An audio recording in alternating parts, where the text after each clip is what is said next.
When I was around 19, I was on a night out with my boys, having a good time. And I get talking to this girl, super hot girl. And at this point, it's probably like the hottest girl I'd ever spoken to on a night out. And we're vibing, we're getting on really well, flirting, having a dance, having a drink together, just having a good time. And I'm thinking, man, tonight's my night. It is my lucky night. I am in here, okay? And at one stage, I'm at the bar with this girl, having a drink, having a flirt. And I turn and I look at the entrance, okay? And at that time, this guy walks in, right? This guy is like 6'4", built like a tank, and he's got tattoos, he's got a beard.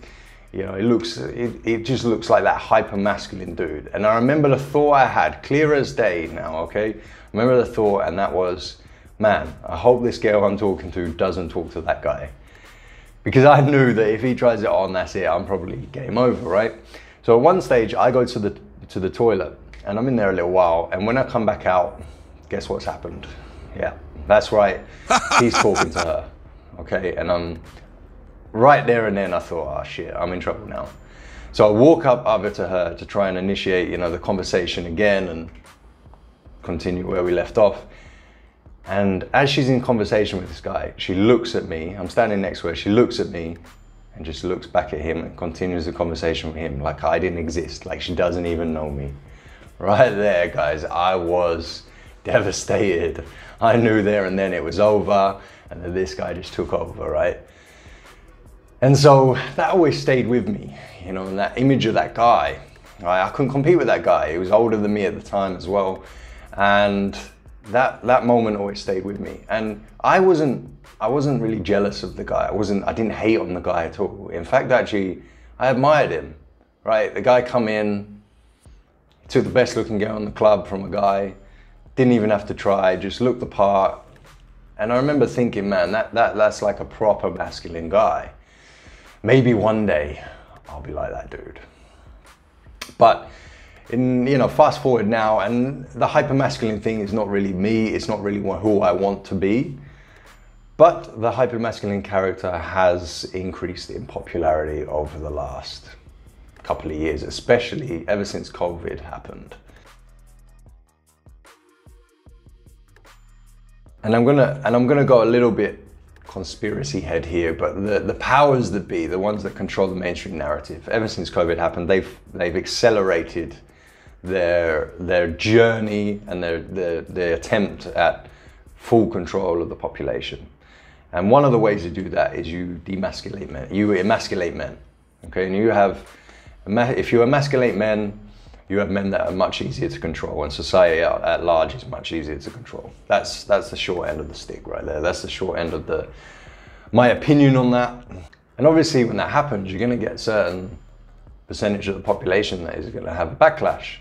Now the rise of Andrew Tate, for example, has accelerated that backlash. And now we're at a sort of a culture war here, okay? Because Andrew Tate went mainstream, which meant the manosphere and the red pill and the re-emergence of masculinity has gone mainstream. And this is fantastic news in my opinion. That's the direction we need to go down. But the emergence of the hypermasculine character, because someone like Andrew Tate is hypermasculine, is starting to gain in popularity. And again, I think that's great. I think that's good if that's what you want to be. And that's one of the beauties about being a man, is that you can sit down and you can really envision who you want to be and put a goal in mind, certain attributes and certain characteristics of a man, and try and mold yourself into that. But the key with this, with you're trying to become a hyper-masculine man, a hyper-masculine character, is you have to really earn it. Okay, now you have to earn your masculinity anyway. I don't believe you just turn a certain age and that's it, you're a man. You have to earn your manhood. Hence why there was always male initiation ceremonies in tribes, etc. But if you're going to be hypermasculine, then you definitely have to earn it. And the issue I see with a lot of young men especially, who are trying to become this character, is I don't believe they're going to be earning it. And what's going to happen is if you don't really embody the traits and the characteristics of that person, you're going to end up feeling less and less like that person, and you're going to lose your sense of self in a big way. So I believe there's two major ways that you can earn this hypermasculine character. Now there's many traits that you need for it, and I can list off that, and I'll probably go into that in further detail in a video. But absolutely the two major traits are the most important, that if you don't have these two, it doesn't matter about the rest. That is one, you need to learn how to fight. And two, you have had to have gone through some hardships, some struggle in your life and come out the other end of it. Now, I'm going to get onto the fighting and the hardships in a second, but I want to use the example of two famous people here, especially in the manosphere space. Two famous people, one of which has earned their hypermasculine character, and the other which certainly perceived itself as a hypermasculine character, but I don't believe did earn it and suffered because of that. So the first guy is the guy I mentioned before, and that is Andrew Tate. Okay, and he's the person I'm going to use as someone who earned his hypermasculine character. And the other guy, who I believe didn't, that was Ziz. I'm going to use the example of Ziz. Okay, so let's break this down. So Andrew Tate, okay, he most definitely has earned his hypermasculine character. He embodies it. He is that person. Okay, he's four-time kickboxing world champion. That relates to learning how to fight. You listen to his backstory. He went through a lot of hardships, difficult upbringing, parents divorcing, moving country, living in dodgy neighborhoods, being attacked, being nearly killed, and so on and so on and so on. So he's gone through the ringer. Willingly and unwillingly, he's been put through the ringer. It's hardened him, it's toughened him up, it's made him stronger, it's made him wiser. It's made him really earn his masculinity. And he had to come out of that as a hypermasculine guy. And so what he is, he embodies all those traits. He is it, he knows it. He knows that's what he is about. And he says this himself, if you're gonna try and be this person, you have to be about it. Okay, and if you're not about it, if you're not that person deep down, if you don't have certain characteristics and certain skills and gone through certain things and toughened yourself, your mind, your spirit, your body, then you're not really going to be that person. You're not really going to feel that person, and you're going to get found out very, very quickly. It doesn't take much for people to find out that you're not really holding weight with that character, with that persona. And so let's take someone like Ziz. Now Ziz unfortunately isn't with us. He died in 2011. He was 23. Died of a heart attack in a sauna. And on the surface, he seemed very much the hypermasculine character that is being portrayed. Okay, he's very outgoing, alpha behavior, center of attention, big, ripped, shredded guy, right? Why is this guy not hypermasculine? Well, I'd actually argue he was not masculine at all. I actually think he was feminine. Okay, he certainly lived the feminine path. He didn't live the masculine path. And what I mean by that, if you look at what is the feminine path, the feminine path is your main attribute is your looks, your aesthetics.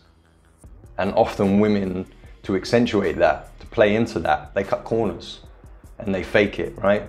Fake hair, makeup, fake eyelashes, fake nails, often cosmetic surgery, fake lips, fake boobs, you know. It is what it is. They cut corners, they add numbers to themselves that aren't really there. And so what does Ziz do? So Ziz based his whole life and persona around the way he looked. Not what he could do. So it was based on his aesthetics, and he cut corners. He took steroids. Not only did he cut corners, he got a body that he probably would never have got when he was natural. And the masculine journey is the opposite. The masculine journey is the long, difficult road. There ain't no cutting corners. You have to really earn that shit. So if you're there, and you're focusing yourself on your looks and you're cutting corners, taking steroids, that's the feminine route. There's nothing masculine about that. Being the masculine man is going through the struggles, willingly, unwillingly, things being put on you, you're being tested. You have to come out the other end of it, stronger, harder, more resilient, more skillful. It's not about the way you look. It's about what you can do. It's about what you can provide to the world. That's the masculine journey. So yeah, Ziz wasn't masculine at all.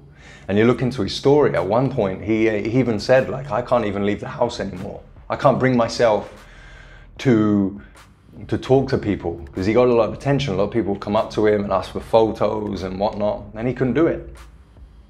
And the armchair psychologist in me, for someone who studies psychology in my spare time, my wife being a psychologist, I'll say, yeah, Of course you couldn't bring yourself to face people because that wasn't you. That wasn't who you really are.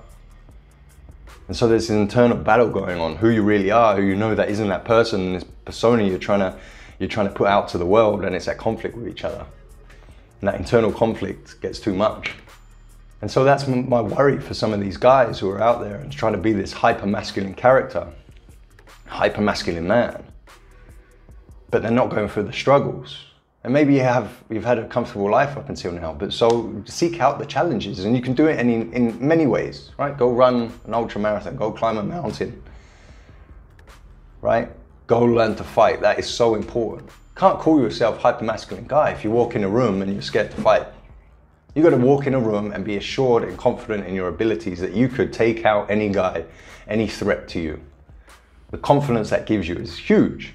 I know that from myself. Grew up most of my life not being able to fight, not knowing how to fight. And a year ago I started boxing. Now my boxing isn't at a really high level, but it's enough to know that if I'm against an untrained guy and the size discrepancy isn't too huge, I'm winning. And the confidence that gave me as a man was huge. It was a massive confidence boost. So they're the two reasons, they're the two major things you have to do. Learn to fight and put yourself through some struggle and come out the other end of it. That's how you're going to really earn your hyper-masculine traits, your hyper-masculine character. And that's how you're going to be that hyper-masculine person. Then you're going to know deep down in your soul, you are that person. You are about it. And then you start showing it to the world.